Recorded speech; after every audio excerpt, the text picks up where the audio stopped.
Alors, comme à chaque fois que je prends, la parole, on constate que, les choses s'accélèrent, mais elles s'accélèrent dans 2 directions.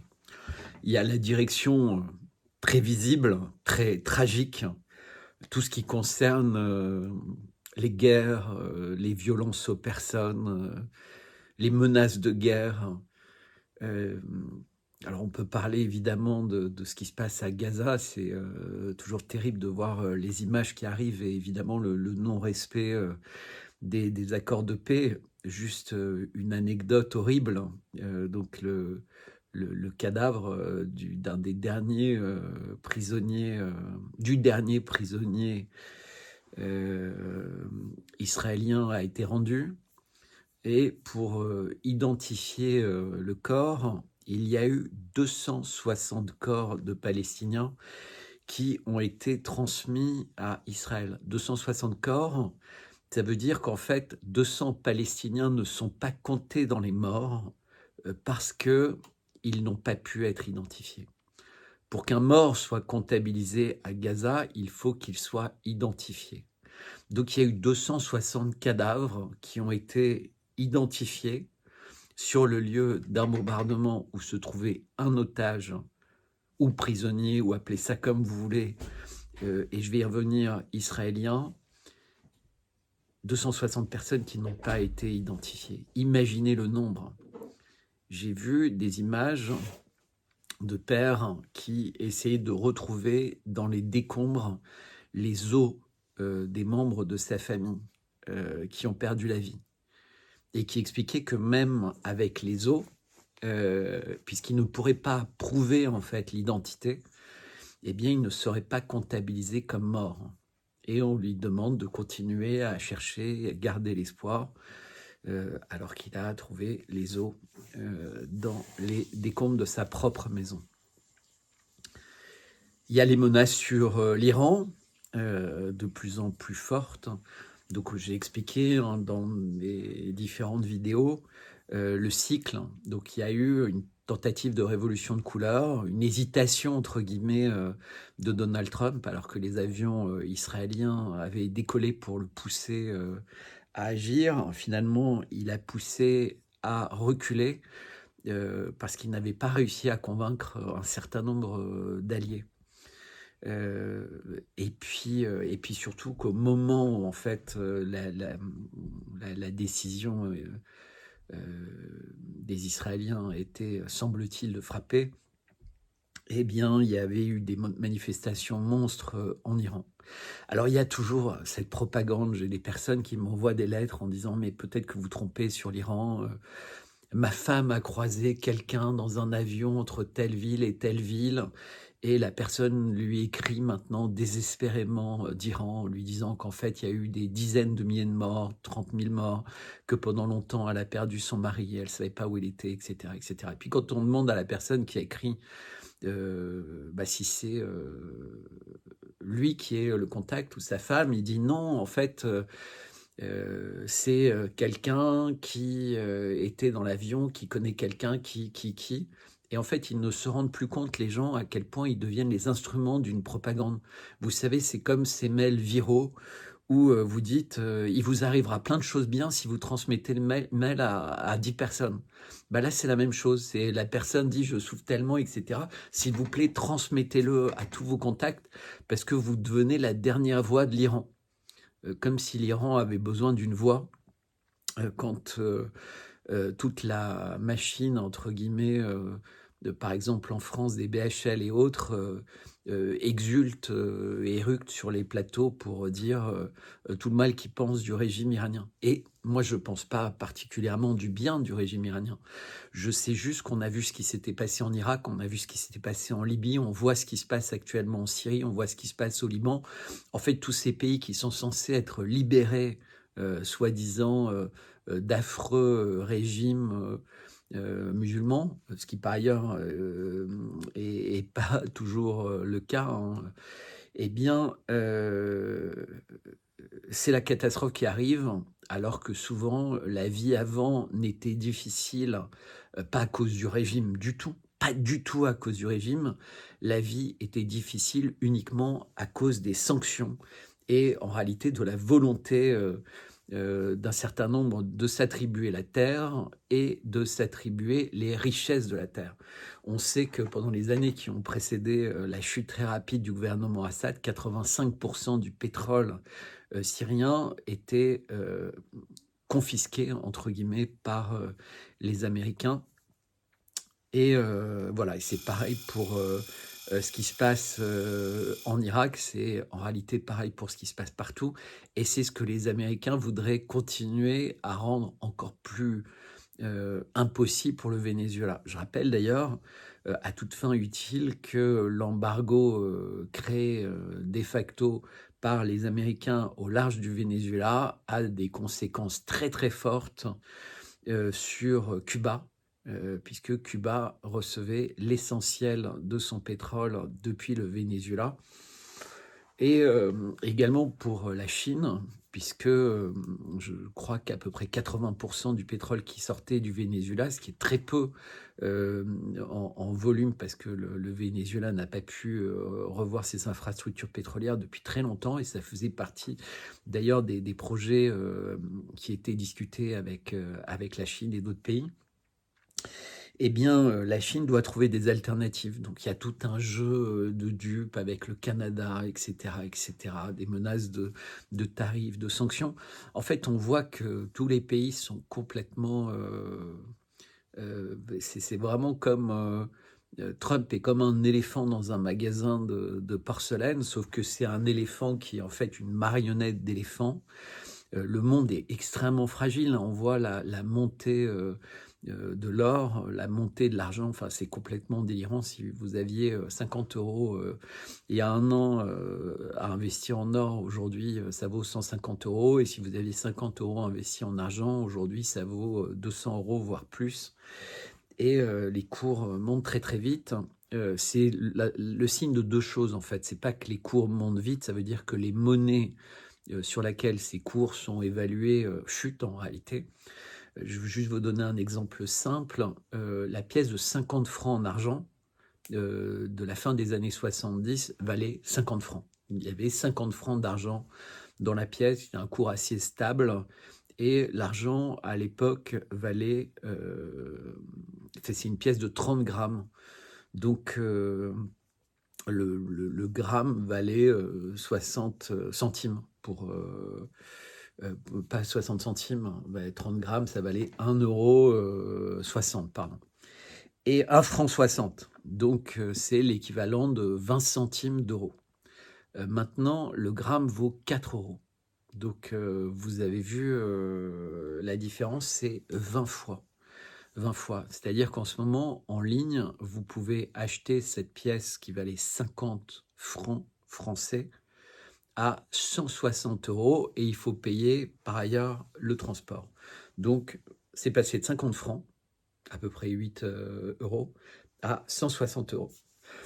20 fois plus. Ça veut dire que l'euro nous a apporté une division par 20 de notre potentiel de richesse à or ou argent constant, puisque ce sont des monnaies étalons, des monnaies de référence.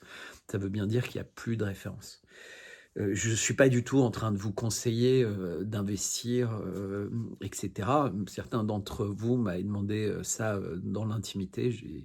J'ai répondu également dans l'intimité, mais je ne le fais pas publiquement parce que les conseils n'engagent que ceux qui croient, et malheureusement, parfois, eh bien, ceux qui donnent les conseils, bon, bah, s'ils sont rémunérés pour le faire, ça devient un job, mais s'ils sont... voilà, je ne le fais pas. J'ai écrit au cours des dernières semaines plusieurs fois sur les tentatives de loi sur l'antisionisme en France. Donc, interdire l'antisionisme et présenter l'antisionisme comme une forme d'antisémitisme caché. Vous savez, si vous suivez l'actualité, que la loi est en discussion accélérée à l'Assemblée nationale. J'avais dit depuis des années que après le cycle IVG, euthanasie, On a eu avant la loi Schiappa. L'étape suivante serait cette loi sur l'antisionisme. Eh bien, je vous le dis, et j'ai écrit, hein, j'ai 3 lettres sur le sujet, qui vont paraître au fur et à mesure. C'est-à-dire, j'ai repris des lettres du passé, mais à une époque où j'avais beaucoup moins d'abonnés, pour les revoir, les réadapter avec ce qui se passe, et surtout au cycle, puisqu'on a maintenant des retours d'expérience plus forts sur la loi Schiappa, et donc je suis, entre guillemets, une des victimes. Mais sachez que si cette loi passait, même des romanciers pourront être attaqués.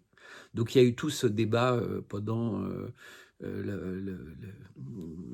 les auditions au tribunal correctionnel sur l'usage de l'intelligence artificielle par certains, l'usage du roman, l'usage de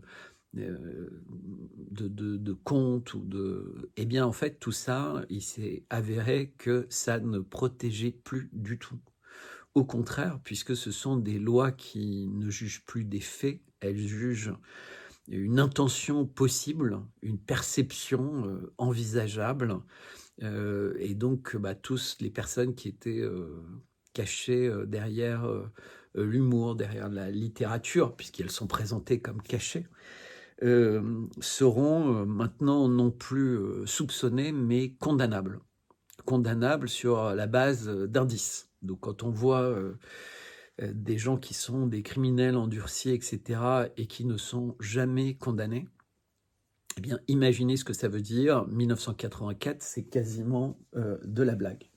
Alors, les derniers jours, je vous ai montré Fiat Veritas dans sa version Amazon, que vous pouvez donc toujours acheter sur Amazon. Là, je vous montre en fait la version dite artisanale. Donc, j'essaie de mettre plus près. Donc, c'est des pages vraiment de très très bonne qualité. La relure est en coton à l'ancienne. Écriture, là, elle est en relief. Donc, pour vous dire, c'est imprimé à chaud, en fait, dans la matière. C'est un travail qui se fait assez rarement, parce que c'est très coûteux. Donc, comme vous avez indiqué ici, vous avez un tirage qui est limité, alors c'est à l'envers malheureusement, à 555 exemplaires. Ils sont tous numérotés, datés.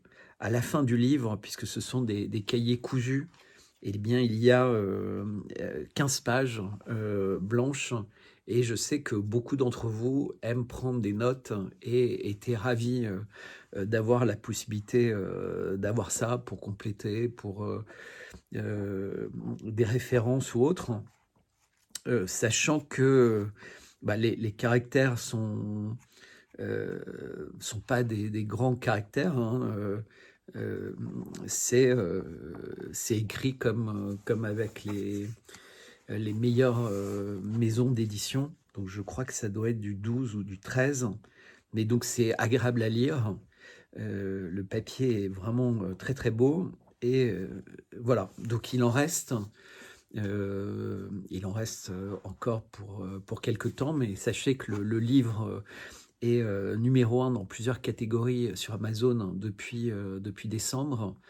Et cette édition d'art plaît. Donc j'ai même reçu aujourd'hui un message du Canada d'une lectrice qui me dit qu'elle a créé un club de lecture pour le livre. Donc ils se sont mis tout un groupe, ils ont acheté 4 livres, et le groupe de lecture en fait s'étend.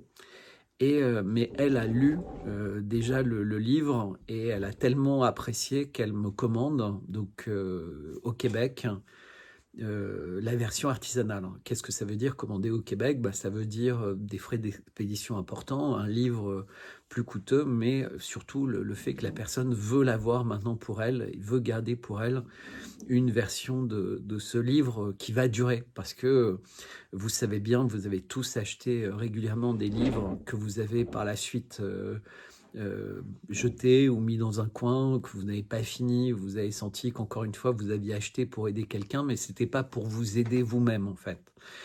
Et puisque moi, je pense qu'un livre est fait pour aider la personne, soit parce qu'elle va prendre du plaisir à le lire, soit parce que ça va développer son imagination, soit parce que ça va lui permettre de mieux comprendre sa vie ou le monde qui l'entoure, mais surtout préparer à l'avenir, entre guillemets. Et donc c'est, semble-t-il, ce que fait ce livre. C'était mon intention, c'est un livre sur lequel j'ai travaillé quasiment pendant 25 ans, hein.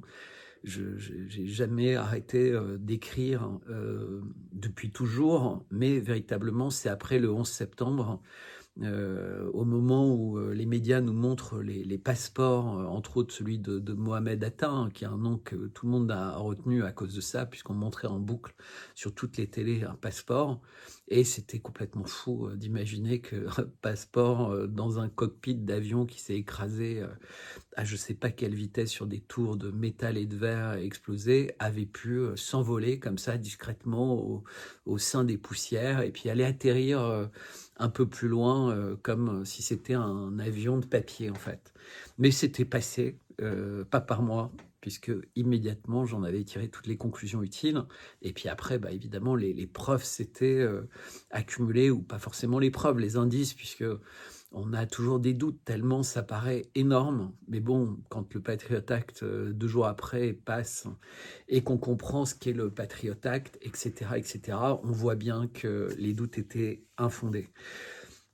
Également, aujourd'hui, j'ai publié la première partie d'une lettre, puisque vous avez appris depuis 2 jours l'intention du parti Renaissance. Donc ça s'appelait En Marche, puis ça s'est appelé Renaissance, et ça va s'appeler Nouvelle République. Donc j'explique tout ça, tout ce que ça veut dire d'un point de vue politique, d'un point de vue géopolitique, mais également d'un point de vue eschatologique. J'avais fait des lettres pour décrire le discours de Macron au Bernardin, j'avais fait des lettres pour décrire son discours devant la franc-maçonnerie. Et devant la franc-maçonnerie, d'ailleurs, il avait dit que la France était la fille naturelle de la République. Et fille naturelle, hein, depuis le code civil, le code Napoléon, bah, c'était un mot sympathique pour parler de fille de pute. Donc c'est comme ça. Ça peut ne pas plaire parce que évidemment l'expression fille naturelle est une jolie expression. Ça fait presque environnement durable ou écologie, mais c'est pas du tout le cas. C'était une manière de déguiser quelque chose. C'est une fille qui n'a pas de père. Et donc Macron, en fait, et bon, je développe ça en rappelant ce qui s'est passé à la Révolution, hein, décapitation de Louis XVI, de Marie-Antoinette. Je vous rappelle d'ailleurs que pendant la cérémonie des Jeux Olympiques, on a vu la décapitation de Marie-Antoinette, quelques secondes après avoir vu des couples à 3 s'embrasser à pleine bouche, etc., pour un spectacle pour enfants. C'était quand même assez réussi.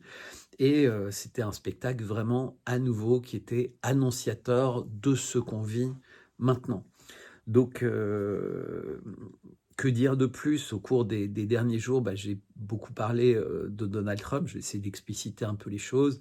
J'ai évoqué dans des lettres, dans des interviews, ce qui se passait en Iran. Et à nouveau, il semble que les événements me donnent raison, sachant que Trump vient d'accélérer ses menaces sur l'Iran. Donc cette fois-ci, il ne s'agit plus de dire « vous êtes en train de martyriser votre peuple ». Bon, sachant qu'il y a des lettres qui se diffusent, comme je disais tout à l'heure, à des millions d'exemplaires. Il s'agit de dire vous avez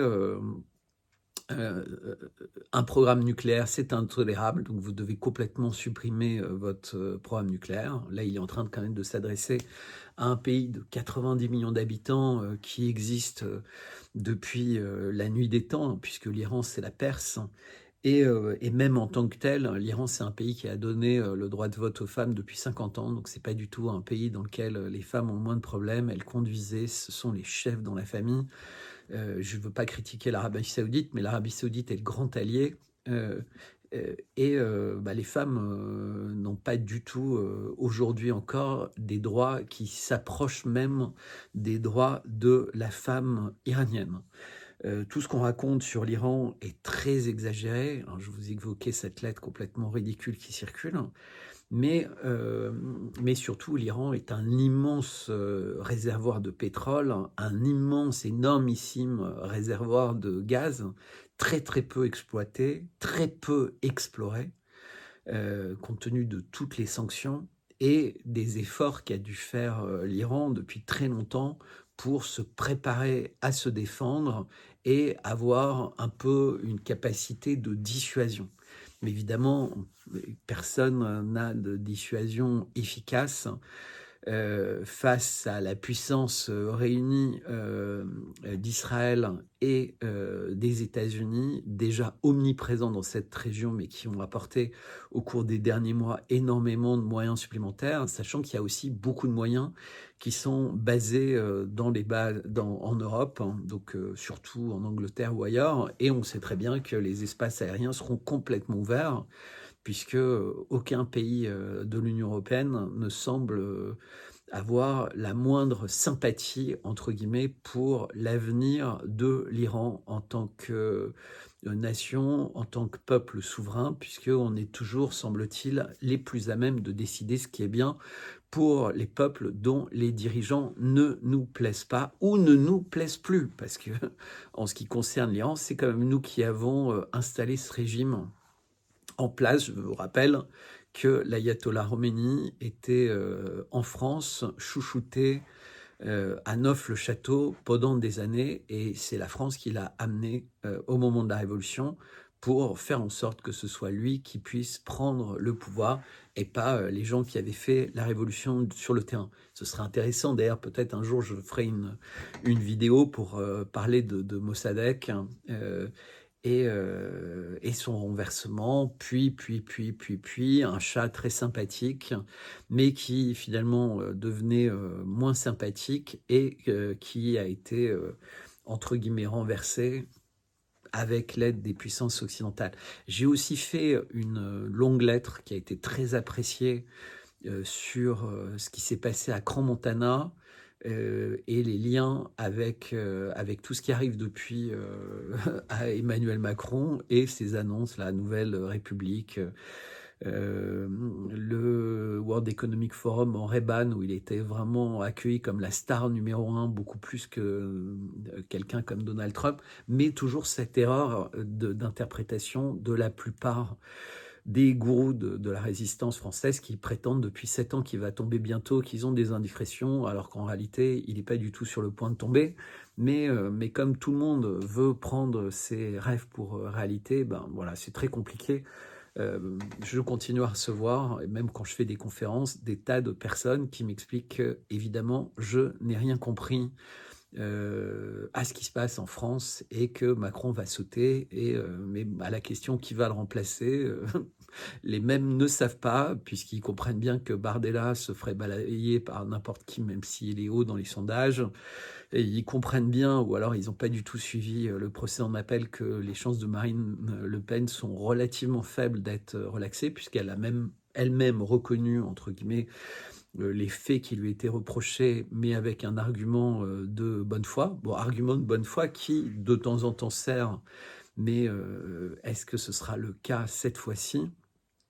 Je vous rappelle le traumatisme judiciaire que continue à vivre la famille de François Fillon, et qu'est-ce qu'on peut regretter son absence. Alors au début, je pensais que ce serait l'introduction à une vidéo plus longue, mais comme c'est pas le cas, je vais vous lire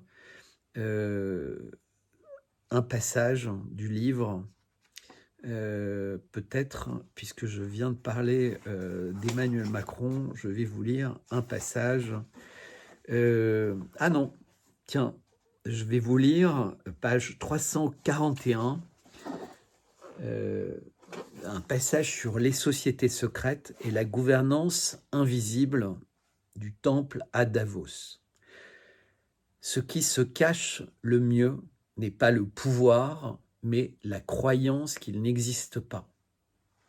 Alors ça, c'est bien sûr une allusion au talent du diable qui a tellement de talent qu'il a réussi à faire croire qu'il n'existait pas. L'ordre derrière le désordre. On croit souvent que le chaos du monde est accidentel, mais ce chaos est construit. Il n'est pas improvisé, il est orchestré, calibré, synchronisé. Chaque crise, pandémie, guerre, effondrement monétaire, vague migratoire, répond à une stratégie de redistribution des peurs et des dépendances. Ceux qui tiennent le monde ne gouvernent plus les peuples, ils règlent des pulsations. Ce sont les cardiologues du désordre. Et la planète, depuis un siècle, bat selon le rythme de leur réunion.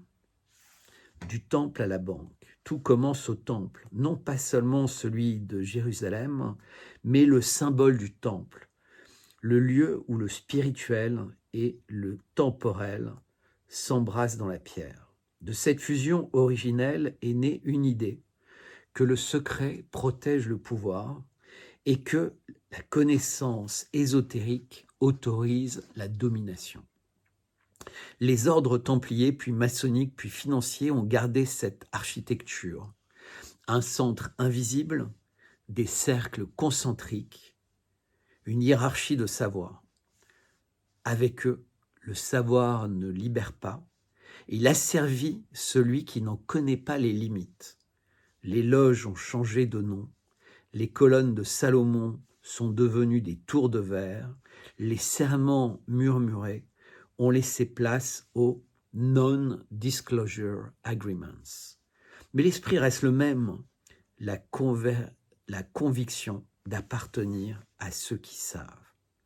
La franc-maçonnerie, matrice du monde moderne, la franc-maçonnerie fut l'école du monde moderne. Elle a produit les élites économiques, politiques et judiciaires. Sa force, transformer le secret en méthode de gouvernement. Car le secret n'est pas seulement ce qu'on cache, c'est ce qui unit ceux qui savent. Le maçon du XVIIIe siècle rêvait d'émancipation. Celui du XXIe siècle administre la conformité. Ses outils ne sont plus le compas et l'équerre, mais le sondage et la norme ISO. Il ne taille plus la pierre, il polit la pensée. La maçonnerie a enfanté la République, puis s'est fondue dans l'État profond. Elle n'est plus un contre-pouvoir, elle est le logiciel invisible du pouvoir. Le logiciel qui s'exécute dans tous les domaines, éducation, justice, santé, culture, art, etc., etc. Et ensuite, je parle des think tanks, les temples de la rationalité. Ensuite, je parle de Davos. Ensuite, j'explique un peu plus ce que veut dire la gouvernement invisible. Ensuite, j'explique comment la spiritualité a été détournée, que le nouvel ésotérisme, c'est la donnée. Donc là, je fais un lien avec l'intelligence artificielle. Et ensuite, le fait que les crises sont coordonnées. Et là, je vais développer ça aussi, je vais vous le lire. À ceux qui doutent encore de l'existence d'un plan, je dis ceci. Le plan n'est pas secret, il est visible. Il consiste à faire succéder chaque crise à une autre pour maintenir l'état de mobilisation morale permanent. La pandémie, c'était la peur du corps. Les crises climatiques, c'est la peur du monde. Les guerres régionales, c'est la peur de l'autre. L'intelligence artificielle, c'est la peur de soi. Chaque peur prépare la suivante. Et pendant que nous tremblons, le système cannibale engrange nos données, nos consentements, nos renoncements. Le chaos n'est pas un dysfonctionnement, c'est une stratégie de gestion. Voilà.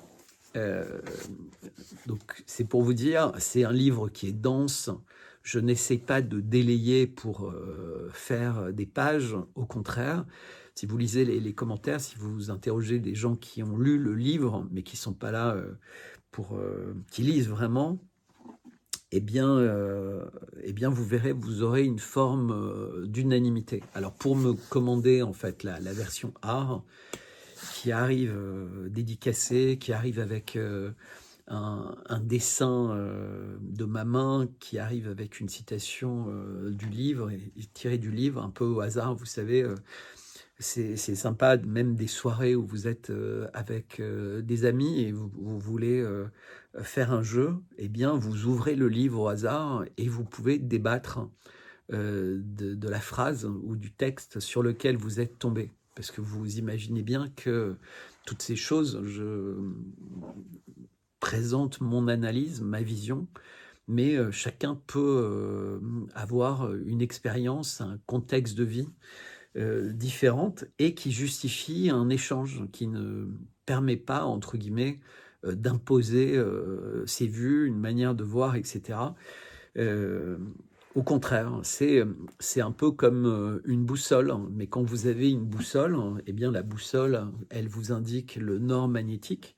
Mais si vous avez l'habitude, eh bien vous pouvez regarder, si vous avez une montre, par exemple, qui vous donne l'heure, et que vous regardez, compte tenu de la saison, etc., la position du soleil dans le ciel, eh bien, ça va vous permettre également de vous diriger. Et si c'est la nuit et que vous savez dans quel hémisphère vous vous trouvez et à quelle longitude vous vous trouvez, eh bien, vous pouvez regarder également longitude, latitude, hein, vous pouvez regarder également les étoiles et elles vont vous guider. Mais vous pouvez aussi regarder la mousse des arbres et si vous n'avez rien de tout ça, bah, vous essayez de trouver une rivière ou un fleuve et vous le suivez dans le sens de l'eau et vraisemblablement ça va vous amener un moment ou un autre vers un village puisque plus vous vous rapprochez de la mer, plus il y a des chances de trouver des villages au bord d'une rivière ou d'un fleuve, plus que de remonter vers l'amont de la rivière.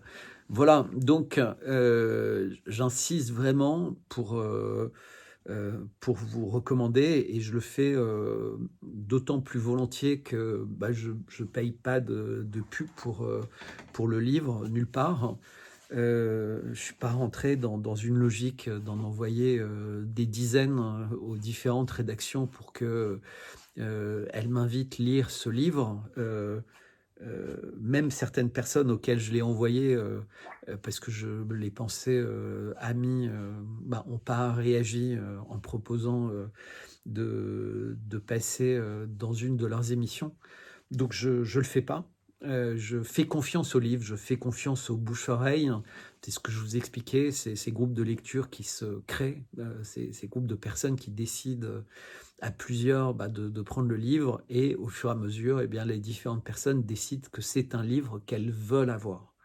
Et ça, pour moi, c'est vraiment ce qui me touche le plus. Hein. J'ai d'autres personnes chez qui je vais aller faire un couple, chez qui je vais donner une conférence en mars, et qui me disent qu'ils ont passé des heures de lecture ensemble, à relire, même à essayer pour certaines des formulations de les apprendre, de les retenir, et surtout qu'en fait, ils se sentent beaucoup plus armés maintenant pour débattre, échanger sur la situation du monde, puisque c'est un livre qui est exhaustif. Ça évoque évidemment les guerres commerciales, ça évoque l'énergie, ça évoque l'industrie, ça évoque les guerres militaires, ça évoque la notion de guerre hybride, en fait, et avec un champ de bataille qui est nos têtes et qui sont nos têtes et nos cœurs. Ça évoque évidemment tout ce qui est eschatologie, hein, les personnages centraux de notre monde et les pays et leurs spécificités.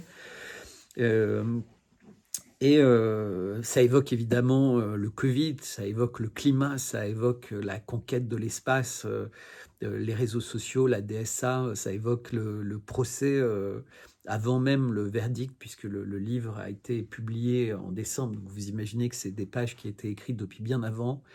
Eh bien, quand vous lirez les pages sur le verdict, vous verrez que j'avais parfaitement anticipé ce qui se passait, puisque j'avais totalement étudié, entre guillemets, cette loi.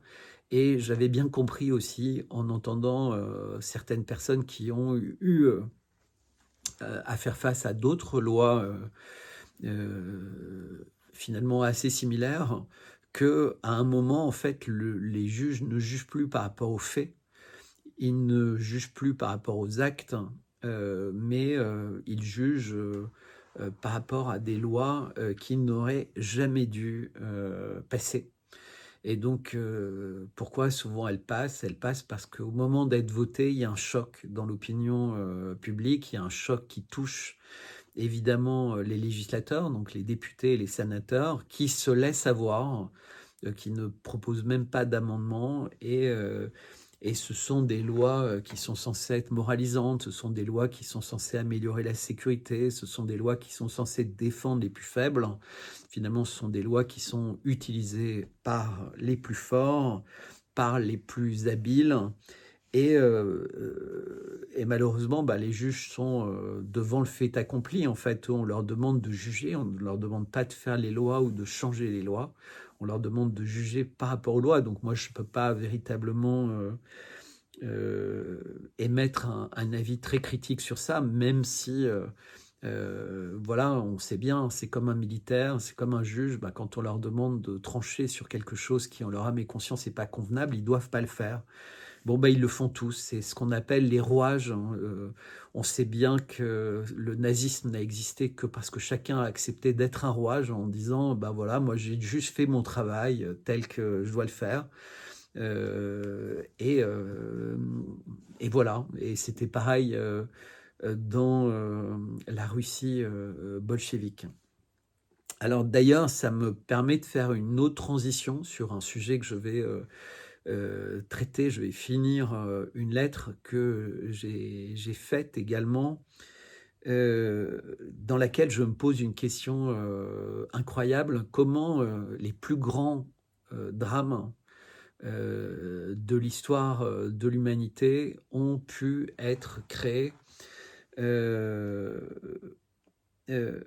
autour des mêmes notions. C'est-à-dire si on considère que l'Holocauste était le fait majeur de l'histoire de l'humanité, et encore une fois, je ne veux pas minimiser d'autres faits, parce que l'esclavage, le génocide des Indiens des plaines, etc., et puis il y en a eu beaucoup partout dans le monde, mais en admettant ça, on voit que les Juifs sont au centre, puisqu'ils sont les victimes principales de l'Holocauste.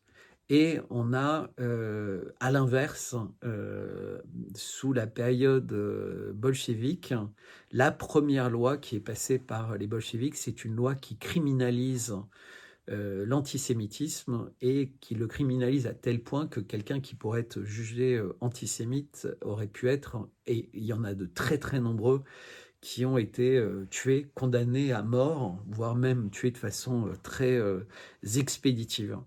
Et donc on a les deux extrêmes inverses, et à partir de là, je me suis posé beaucoup de questions sur finalement la structuration de notre monde autour de ces questions. Tout ça étant bien évidemment dans le fil rouge de la loi sur l'antisionisme. Mais également, tout ça arrive avec Grand Montana. J'ai lu tous vos commentaires. J'avais déjà cette information sur le caractère étonnant, je crois, d'un lieu de congrégation Lubavitch au-dessus de la boîte Constellation. Et voilà, c'est ça aussi, c'est vraiment extrêmement bizarre. Je ne pourrais jamais m'empêcher de me rappeler qui était le propriétaire des tours jumelles à New York, et les milliards, entre guillemets, qu'il a reçus comme indemnisation pour avoir eu non seulement la chance ou la malchance d'acheter des tours qui devaient quasiment obligatoirement être détruites parce que ça coûtait trop cher de les désamianter, mais qui les a quand même assurés pour risque d'attentat, ce qui n'avait jamais été fait pour aucune tour aux États-Unis, et qui plus est une tour de cette taille qui devait être détruite. Voilà, ça fait partie de toutes ces choses, vous savez, qui sont très étonnantes. Donc, qui possède quoi, qui possède les boîtes, les salles de concert, etc. Tous ces lieux qui ont été attaqués, c'est très très troublant. Mais évidemment, ce ne sont que des coïncidences, c'est une certitude. Que dire d'autre? Tout ça, ça crée un malaise en fait, parce qu'on se rend compte qu'on n'a plus le droit de s'exprimer. C'est-à-dire que les personnes peuvent dire de façon mécanique, répétitive, que Poutine est un tyran, que le sort des Russes est peu enviable, que la condition de vie des Iraniens est abominable, que le pouvoir iranien aurait tué des dizaines de milliers de personnes, même si tous les faits indiquent le contraire. Eh bien, tout ça, c'est normal, c'est autorisé, c'est même, entre guillemets, sponsorisé par les grands médias, de la même que beaucoup d'accusations, d'événements qui se sont avérés ensuite être des false flags, mais ça, c'était annoncé très discrètement. De la même manière que le cambriolage bizarre du Louvre, que l'incendie de Notre-Dame, etc. Toutes ces choses qui n'ont jamais été élucidées et qu'a priori, en réalité, personne ne veut vraiment élucider, puisque ces traumatismes font partie de cette stratégie de choc, cette stratégie de destruction, cette stratégie en réalité de décapitation, hein, comme Louis XVI. Donc on est déconnecté de notre histoire, on est déconnecté de nos symboles. Et le gros avantage, entre guillemets, et c'est vraiment horrible de dire ça, de cet incendie de Notre-Dame, par exemple, c'est comme il n'y a pas de coupable, comme il n'y a pas de responsable, eh bien, on n'est pas obligé de remplacer à l'identique. C'est-à-dire que, imaginons que quelqu'un est responsable de quelque chose, donc il va devoir payer, entre guillemets, pour la réparation, il va payer pour remise à l'identique. C'est ce qui se passerait pour une voiture ou autre. Mais s'il n'y a pas de responsable, eh bien, les choses changent complètement de nature, puisque le lieu peut, et c'est ce qui s'est passé avec Macron, et c'est ce qui va se passer avec le Louvre, et c'est ce qui se passe avec tout avec lui, c'est-à-dire qu'il peut réinventer. Et là, c'est un peu le mot de la fin, eh bien, il va réinventer la République avec une nouvelle République qui va lui permettre d'avoir un nouveau mandat. Voilà, je le dis depuis, depuis son premier mandat, qu'il n'a pas du tout l'intention de partir. Il l'a annoncé de toute façon au cirque d'hiver l'année dernière, c'est-à-dire qu'il comptait sur ses soutiens en 2027 et en 2032. Je note de façon anecdotique que Brigitte Macron maintenant fait partie du listing, du classement des personnalités politiques préférées des Français. Donc juste dans le sillage du procès pour cyberharcèlement, et bien maintenant, comme elle est complètement protégée et surprotégée, eh bien, elle peut être beaucoup plus exposée, hein. On rappelle qu'elle n'a pas été tellement exposée avec l'affaire des pièces jaunes et qu'elle l'a été un peu avec les insultes, mais quelque part, ça la rendait plutôt, je sais pas ce que ça la rendait. En tout cas, je vous invite encore, toujours et peut-être plus qu'avant à lire ce livre. Et je pense que, puisque comme je vous l'ai dit, j'ai plusieurs livres, plusieurs tomes qui sont déjà finis. Alors j'hésite toujours sur l'ordre de parution, parce que c'est évidemment, je crée une base de personnes qui considèrent qu'un livre que j'écris, donc c'est encore une fois énormément de choses rassemblées, et ce tome et les autres, en fait, ça fait plus d'1 an et demi que j'annonce qu'ils vont sortir, et comme je voulais vraiment ciseler au maximum, et puis entre-temps, je m'étais retrouvé dans un procès, donc ça me paraissait bizarre de publier un livre sans parler de cet événement majeur dans ma vie, puisqu'il y a évidemment un côté autobiographique dans tout livre, comme dans toute œuvre d'art. Alors modestement, j'appelle ça œuvre d'art. Voilà. Alors ce que j'ai écrit au 4e de couverture du livre, je vais vous le lire. Ce n'est ni le premier chapitre, ni le dernier. C'est le moment où l'histoire cesse d'être un récit et devient une ligne à tenir.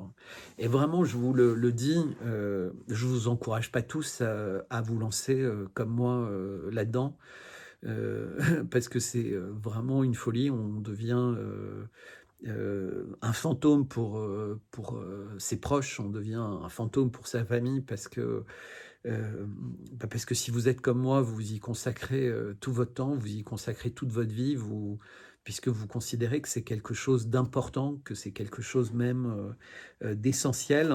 Et je pense que, vu la période dans laquelle on est, Poutine et Xi, dans une vidéo qui avait beaucoup marqué, avait dit parfois il y a 100 ans pendant lesquels il se passe quelques événements et parfois il y a une semaine où il se passe autant d'événements que dans une centaine d'années. Et bien là, en ce moment, à l'échelle du monde, à l'époque où il disait ça, il y avait des mois pendant lesquels il se passait ce qu'historiquement il se passait en un an.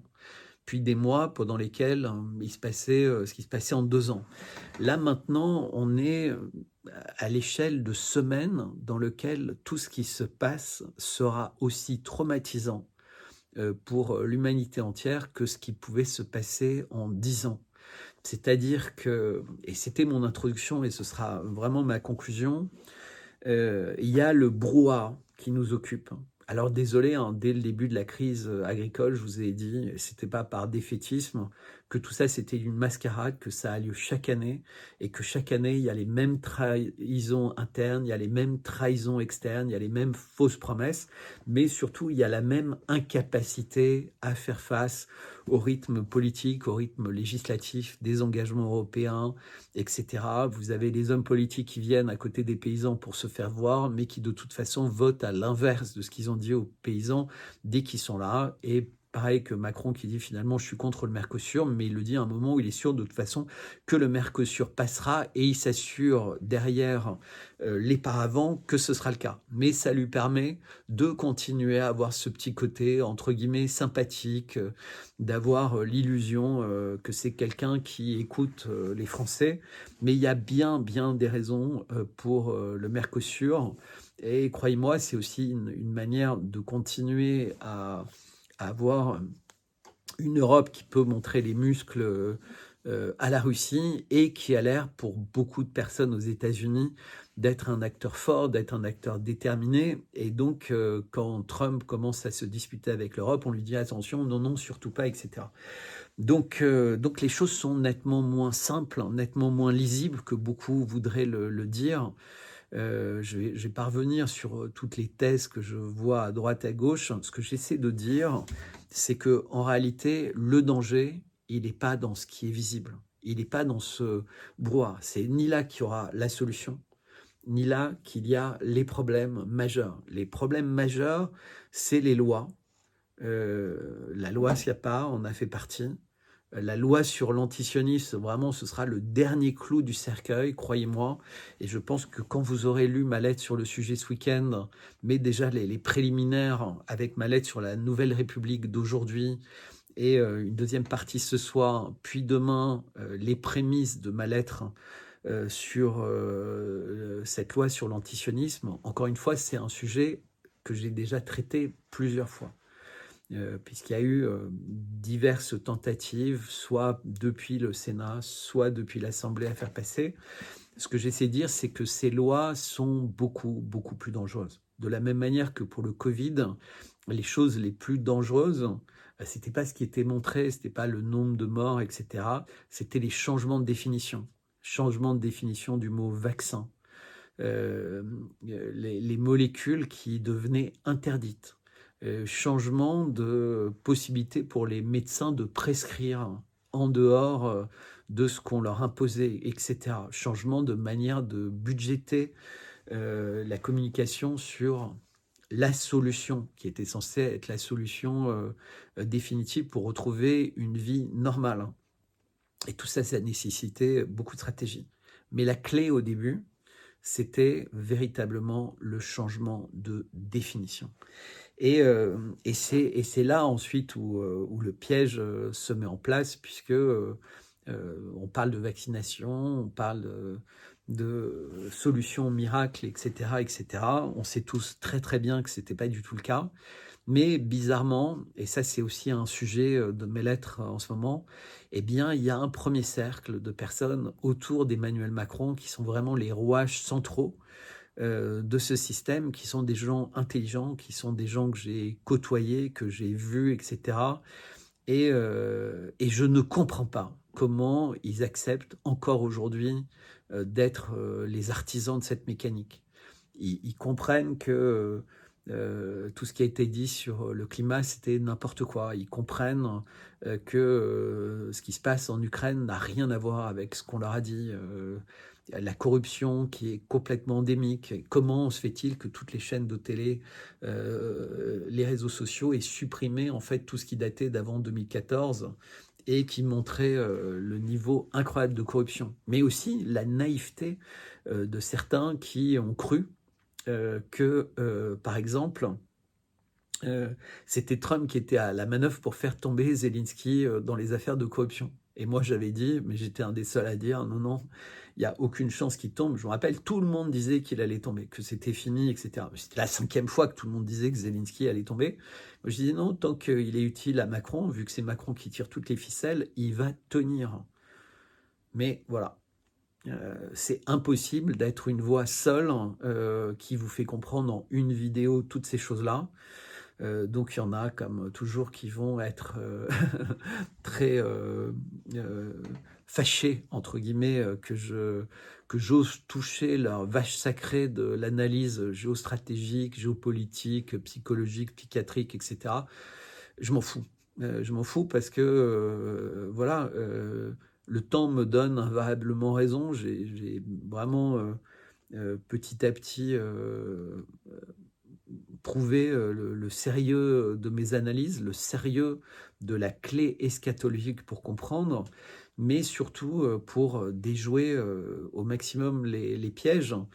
Dans ma lettre d'ailleurs sur ce risque de loi sur l'antisionisme, je propose, je suis en train de finaliser le texte, une lettre que vous pouvez envoyer à vos proches, si vous souhaitez, à vos députés, à votre famille, pour que vraiment tout le monde prenne conscience des choses.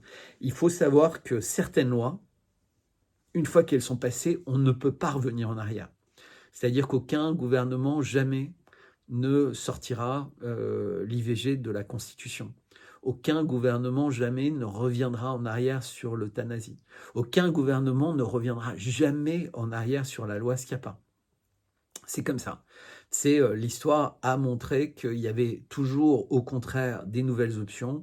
Je vous rappelle qu'au début, voilà, la grossesse assistée, c'était bien, mais il n'y aurait jamais de GPA. Eh ben, on est dedans. Donc, et ça va être de plus en plus fort, puisque bientôt, ce sont même des machines qui pourront faire ça pour nous. Voilà, presque une heure à vous parler, alors que j'avais prévu une introduction de 10 minutes pour une vidéo. J'espère que ça va vous plaire. J'espère que vous allez partager cette vidéo. J'espère que vous allez en parler autour de vous. J'espère que vous serez nombreux à commander ce livre sur Amazon. J'espère que vous serez également nombreux à me contacter pour cette version art. Et surtout, j'espère que vous serez curieux pour aller découvrir mes lettres Substack. Vraiment là, c'est une époque très très particulière pour les lire. Vous avez eu la lettre sur Crans-Montana où j'explique le lien entre cet incendie, l'idée de feu venu du ciel, comme pour Notre-Dame, comme pour plein d'incendies au cours des dernières années, le nombre de victimes, etc. Et le cycle de Macron avec son œil borgne, entre guillemets, les lunettes, les annonces, etc. Nouvelle République, donc la lettre se poursuit. Crans-Montana, pour ceux qui ne l'avaient pas vu et qui n'ont pas lu la lettre, Crans-Montana contient Macron-Satan. Et voilà, alors il y a Macron-Satan et un N. Alors ça s'est passé à Crans-Montana, donc ça peut être, on peut rajouter un A pour faire l'an de Macron-Satan. donc qui serait cette année, puisque ça a eu lieu le 1er janvier. C'est très possible. Ça pourrait être Macron égale Satan puissance n. Donc c'est une formule mathématique pour dire que c'est vraiment le diable, entre guillemets. Voilà, ça peut être plein de choses, mais en tout cas, apprenez à considérer que des signes qui s'alignent ne sont peut-être pas que des signes qui s'alignent. C'est peut-être plus que ça. C'est peut-être également un message.